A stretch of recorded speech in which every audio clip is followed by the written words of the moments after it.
ورحمۃ اللہ وبرکاتہ۔ الحمدللہ رب العالمین والعاقبۃ للمتقین ولا عدوان الا علی الظالمین واشهد ان لا الہ الا اللہ وحدہ لا شریک لہ واشهد ان محمدا عبدہ ورسولہ بعد۔ آج کے خطبے کا موضوع تھا سردی کے کچھ احکام۔ سردی آ چکی ہے اور سردی کے تعلق سے شریعت کے اندر بہت ساری رہنمائیاں موجود ہیں۔ اسی کی مناسبت سے شیخ محترم نے آج آپ کے سامنے سردی کے چند احکام و مسائل پر گفتگو فرمائی ہے۔ خطیب محترم نے اللہ رب العالمین کے حمد و ثنا کے بعد اللہ کے رسول صلی اللہ علیہ وسلم پر درود و سلام کے بعد فرمایا کہ لوگوں، میں اپنے آپ کو بھی اور آپ سب لوگوں کو اللہ رب العالمین کے تقوی کی وصیت کرتا ہوں، اور تقوی یہ ہے کہ انسان اللہ رب العالمین سے اجر کی امید رکھتے ہوئے اللہ رب العالمین کے اطاعت اور اس کی بندگی کرے، اور ساتھ ہی ساتھ اللہ کی نافرمانی سے بچے، اللہ رب العالمین کے عذاب سے، اللہ کے عقاب سے ڈرتے ہوئے اللہ کی نافرمانی کو چھوڑ دے۔ فمن اتقى واصلح فلا خوف علیہم ولا هم يحزنون۔ جس نے تقوی اختیار کر لیا، اپنی اصلاح کر لی، نہ اسے خوف ہوگا نہ غمزدہ ہوں گے۔ اے مسلمانوں، رات اور دن کے آنے جانے میں اور سال کے بدلنے میں، مہینوں کے بدلنے میں ہمارے لیے عبرت ہے۔ اللہ رب العالمین ارشاد فرمایا ان فی خلق السماوات والارض واختلاف اللیل والنہار لآیات لأولی الالباب۔ آسمانوں اور زمینوں کی تخلیق میں، رات اور دن کے آنے جانے میں عقل مندوں کے لیے نشانیاں ہیں۔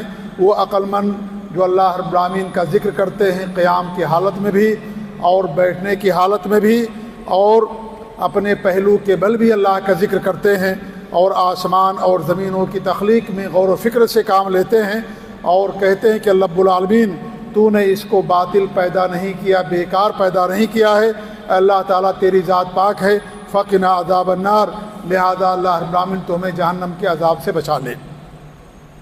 اس میں مسلمانوں کے لیے تذکیر اور نصیحت ہے کہ انہوں نے گزرے ہوئے اوقات کو، دنوں کو کس طریقے سے گزارا، کیا غفلت میں رہے یا ان دنوں کو غنیمت سمجھا اور اللہ رب العالمین کے اطاعت اور فرمانبرداری کی۔ اللہ کے بندو، ابو ہریرہ رضی اللہ تعالیٰ عنہ سے روایت ہے کہ اللہ کے رسول نے فرمایا کہ اشتکت النار الی ربھا، آگ نے رب العالمین سے، اپنے رب سے شکایت کی اور یہ کہا کہ یا رب اکل بعضی بعضا، اے میرے رب میرے بعض حصے نے بعض حصے کو کھا لیا ہے۔ فأذن لها بنفسین، تو اللہ رب العالمین نے اس کو 2 بار سانس لینے کی اجازت دی۔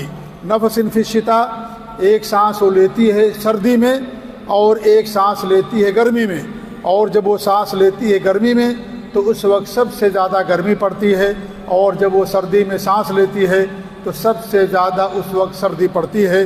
یہ مسلم کی روایت ہے۔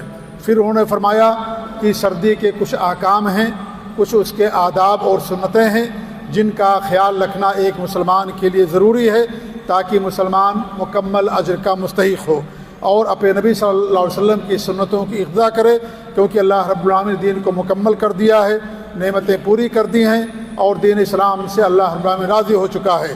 ان احکام میں سے ایک حکم یہ ہے کہ اگر سخت سردی ہو تو مغرب اور عشاء کے درمیان انسان جمع کر سکتا ہے، یا اس طریقے سے بارش ہو، پتھر گر رہے ہوں، اور اس طریقے سے یہ اگر اور زیادہ سخت بارش ہو رہی ہو یا اس طریقے سخت سردی ہو تو ان حالت میں انسان کو اجازت دی گئی ہے کہ 2 نمازوں کو ایک ساتھ وہ جمع کر سکتا ہے، پڑھ سکتا ہے، کیونکہ دین آسان ہے اور اللہ رب العالمین نے ہمارے اوپر بہت آسانی فرمائی ہے، اور ہمارے نبی صلی اللہ علیہ وسلم نے بھی اس طریقے سے کیا ہے کہ 2 نمازوں کے ایک ساتھ آپ نے مدینے کے اندر قیام کی حالت میں نماز پڑھائی ہے۔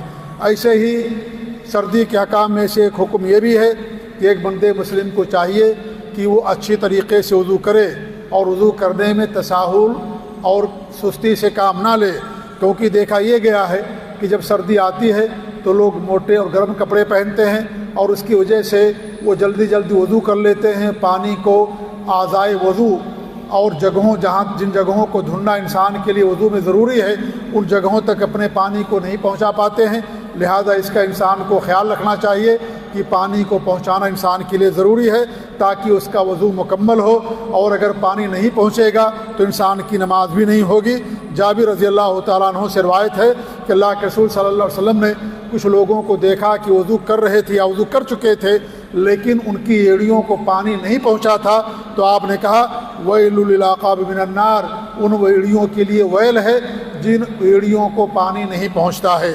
ایسے مسلم وغیرہ کی روایت ہے ابو رضی اللہ عنہ سے کہ اللہ کے رسول نے فرمایا کیا میں تمہیں ایسی چیز نہ بتاؤں جس کی وجہ سے اللہ تمہارے گناہوں کو معاف کر دے اور درجات کے اندر بلندی عطا فرمائے؟ لوگوں نے کہا کہ ضرور بتائیے اللہ کے رسول صلی اللہ علیہ وسلم۔ تو آپ نے فرمایا کہ نہ چاہتے ہوئے بھی تکلیف ہوتے ہوئے بھی اچھی طریقے سے وضو کرنا، اور نماز کے بعد نماز کا انتظار کرنا، اور مسجد کی طرف پیدل چل کر کے جانا، یہ رباط ہے۔ رباط کا مطلب ہوتا ہے مسلم ملکوں کی سرحدوں کی دشمنوں سے، غیر مسلموں سے حفاظت کرنا، پہرے داری کرنا، اس کو رباط کہا جاتا ہے۔ لہذا جب انسان اچھی طریقے سے وضو کرتا ہے تو اس انسان کا وضو مکمل ہوتا ہے، اور اس طریقے سے انسان کی نماز بھی جا کر کے اس کی درست ہوتی ہے۔ اگر پانی گرم ہے، پانی انسان کے پاس گرم موجود ہے، تو اس گرم پانی کو نہ استعمال کرنا یہ دینداری نہیں ہے۔ یہ آسانیوں میں سے کہ انسان گرم پانی کو استعمال کرے تاکہ وہ اپنے آپ کو تکلیف سے بچا سکے۔ تکلیف اگر انسان کو بغیر اختیار کے آتی ہے تو یہ انسان کو اس کو برداشت کرنا ہے، لیکن جان بوجھ کر کے انسان کو تکلیف میں اپنے آپ کو ڈالنا، یہ شریعت اس بات کے حکم نہیں دیتی ہے۔ شیخ ابن عثیمین رحمۃ اللہ علیہ نے فرمایا کہ ریاض الصالحین کی شرح کے اندر کہ انسان اگر اپنے اوپر تکلیف کرتا ہے، تکلیف میں ڈالتا ہے، اور پانی گرم ہے اس کے باوجود بھی ٹھنڈے پانی سے وضو کرتا ہے اور ٹھنڈے اور گرم پانی کو چھوڑ دیتا ہے، تو یہ اس کی دینداری نہیں ہے، یہ مشروع نہیں ہے، کیونکہ اللہ رب العالمین کے ارشاد ہے ما یفعل اللہ بعذابکم ان شکرتم وآمنتم۔ اللہ رب العالمین ہمارے لیے آسانی رکھی ہے، لہذا اس آسانی کا مطلب یہ ہے کہ انسان کو اس سے فائدہ اٹھانا چاہیے۔ انسان کو اس بات کا حکم نہیں دیا گیا ہے، اور نہ ہی انسان کے لیے ایسا کرنا مندوب ہے کہ انسان اپنے آپ کو تکلیف میں ڈالے اور اپنے آپ کو ضرر میں ڈالے۔ ہاں اگر کوئی تکلیف آتی ہے، انسان وضو کرتا ہے تکلیف آتی ہے، انسان نیند چھوڑتا ہے اس کو تکلیف ہوتی ہے، تو یہ شریعت کے اندر اس کو برداشت کرنا ہے، لیکن جان بوجھ کر کے انسان کو اپنے آپ کو تکلیف میں ڈالنا یہ شریعت میں اس کا حکم نہیں ہے۔ اس طریقے سے سردی کے مسائل میں سے ایک مسئلہ، اہم مسئلہ یہ بھی ہے کہ انسان کو اپنے وقت کو اللہ تعالیٰ کی اطاعت میں استعمال کرنا چاہیے۔ حضرت امام حسن بصری فرماتے تھے کہ مومنوں کے لیے سب سے بہتر دن سردی کا دن ہوتا ہے، راتیں لمبی ہوتی ہیں، دن چھوٹا ہوتا ہے، لہذا راتوں کو انسان کو قیام کرنا چاہیے، اور دن چھوٹا ہے تو دن کے اندر انسان کو روزہ رکھنا چاہیے۔ لہذا ہمیں چاہیے کہ ہم اپنے گھروں کے اندر بھی اس سنتوں کو زندہ کریں، اپنے بچوں کو بتائیں، اور سوموار کا دن ہے، جمعرات ہے، یا اس طریقے سے ایام بیض ہیں 13 اور 14 15 جو ہر مہینے کے اندر آتے ہیں، ان دنوں کے اندر ہمیں روزہ رکھنا چاہیے اور راتوں کے اندر انسان کو قیام کرنا چاہیے۔ سردی کے حساب میں سے ایک مسئلہ یہ بھی ہے کہ انسان جس کو اللہ رب العالمین نے مال سے نوار رکھا ہے، وہ مال داری کی بنا پر اپنے گرم کپڑے خریدتا ہے، اپنے آپ کو سردی سے بچاتا ہے۔ لہذا ایک بات تو یہ ہے کہ اس پر انسان کو اللہ تعالیٰ کا شکر ادا کرنا چاہیے، ساتھ ہی ساتھ دوسری بات یہ ہے کہ اپنے ان بھائیوں کو بھی یاد رکھنا چاہیے جو بھائی غریب ہیں یا ایسے ملکوں کے اندر ہیں کہ وہ باہر زندگی گزارنے پر مجبور ہیں اور ان کے پاس گرم لباس نہیں ہیں جس سے اپنی سردی کو اور ٹھنڈک کو وہ بچا سکیں۔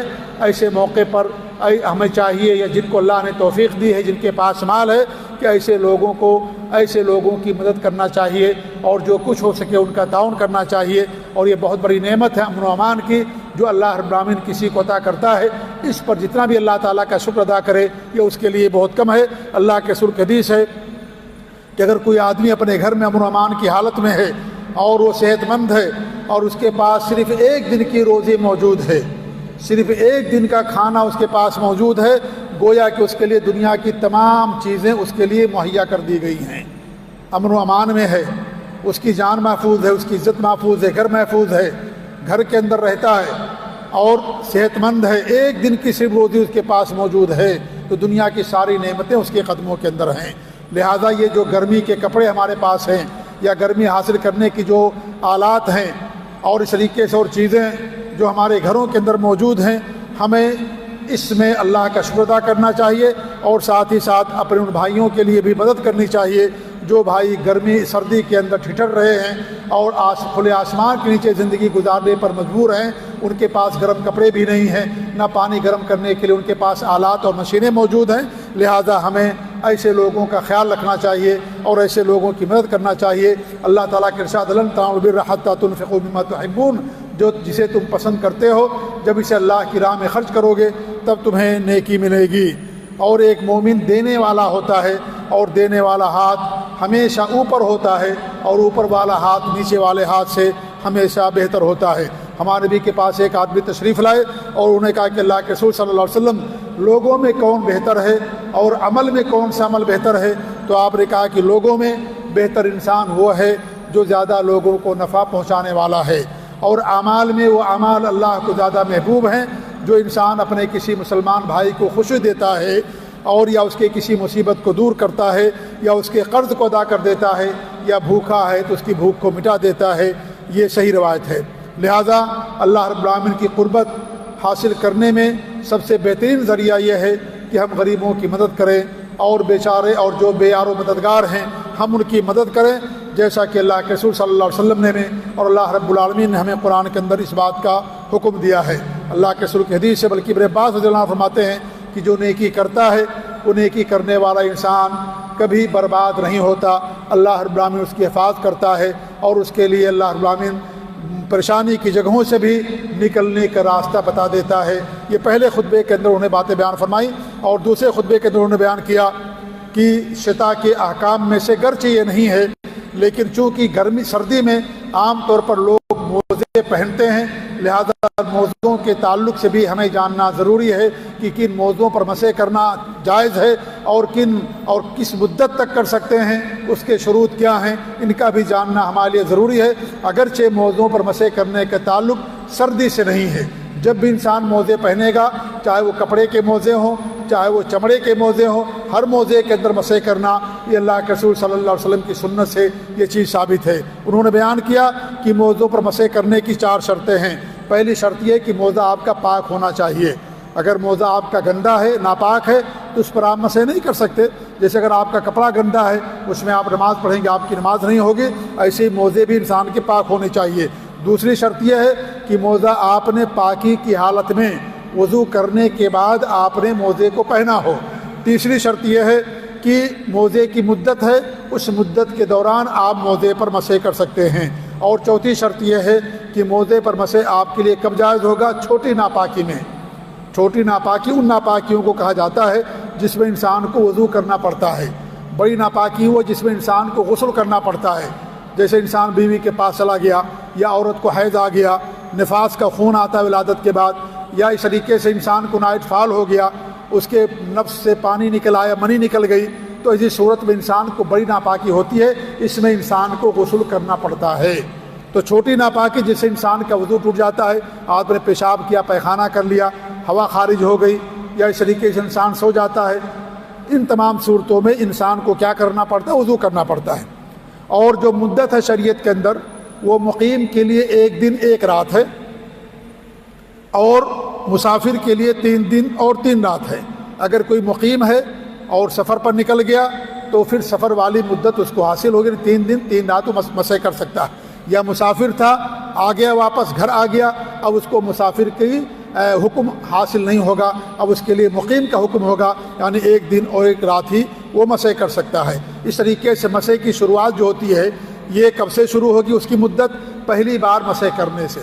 پہلی بار اگر آپ نے مسح کیا ہے اس کے بعد سے مدت شروع ہوتی ہے۔ موزہ پہننے سے مدت شروع نہیں ہوتی ہے۔ انہوں نے مثال دے کے نہیں سمجھا، لیکن میں سمجھا رہا ہوں کہ جیسے آپ نے فجر میں موزہ پہنا، لیکن آپ نے ظہر میں جا کر کے موزے پر مسح کیا، تو اب موزہ کی جو مدت شروع ہوگی وہ ظہر سے شروع ہوگی، فجر سے نہیں شروع ہوگی۔ فجر سے آپ نے پہنا لیکن فجر سے شروع نہیں ہوگی۔ کب سے شروع ہوگی؟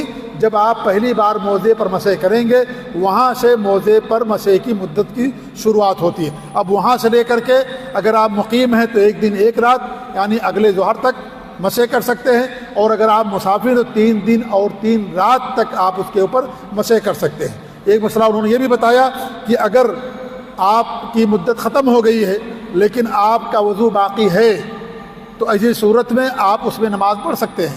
جیسے مثال کے طور پر آپ نے ظہر میں مسح کیا تھا، اب ظہر سے مسح کی مدت شروع ہو گئی، اب ظہر آتے آتے ظہر کا جب وقت شروع ہوگا تو مدت مسح ختم ہو جائے گی.